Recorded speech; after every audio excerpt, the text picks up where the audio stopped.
think both teams should be in the parade. It's a parade! There's room for everyone! The story of KSR starts in 2006 in Matt Jones's Lexington basement. The Bell County native grew up cheering for the Cats, but the Duke University Law School graduate originally had plans to follow in his mother's footsteps as a lawyer. When we started the site, I was practicing law and just looking for a diversion, something fun to do on the side. All my college buddies liked Kentucky sports. It was the one thing we kind of shared in common. It didn't take long for KSR to develop a following. When the site kind of took off was right the end of the Billy Gillespie tenure, early John Calipari. You know, there's a lot of people cared a lot about what was going on, and the blog, I think, gave people a quick way to get all the information in one shot. At the heart of it all is a team of writers, including T.J. Beisner and Drew Franklin. The 26-year-old Franklin is the editor of the blog and KSR's only full-time employee. You know, it says on the website, presented in the most ridiculous manner possible. Why is this such a huge phenomenon? Everything's just so random. You never know what's going to pop up on there. We say things other outlets won't say. We'll call out other media members. We'll make fun of other players. We'll get kicked out of a baseball game on a road trip and write about it. You just never know what you're going to get. And you're going to get the news, and you're also going to get humor and goofiness. Brad, what's up, Brad?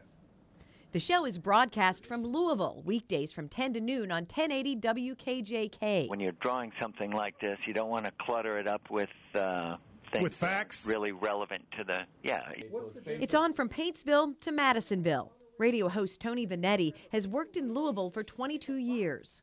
Matt he's the one that had that niche that Louisville's not getting tapped into, folks. There's a large Kentucky contingency here in Louisville, and there's dollars and revenue to be made there. And now, of course, he's expanding into, up to 12 affiliates now in the state of Kentucky. Look, they were going to put Patino in, but Miss Kentucky had to take his spot.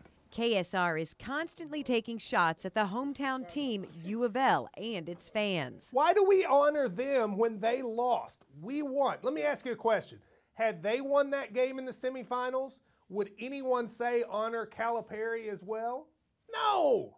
Sometimes the comments on the blogs are, extremely negative. When we go out in public, maybe once a month does somebody say something negative, but on the internet it's every day, and that's just the internet. We one time did a study on the site. Who are the people making negative comments about us? And we found out it was literally 20 people just posting over and over and over and over again. The fans who don't like what he's popular and polarizing. At the age of 33, Matt Jones has found a way to make that combination very profitable. When people see the success of KSR, they might say, well, wow, look what Matt did, or look what Drew did, or look what TJ did. I think it's more about the success of UK fans kind of doing what they want and being successful in the way that they want, not the way the mainstream media has told them to be, but the things they care about. We're just lucky enough to be the one that sort of, leads that path.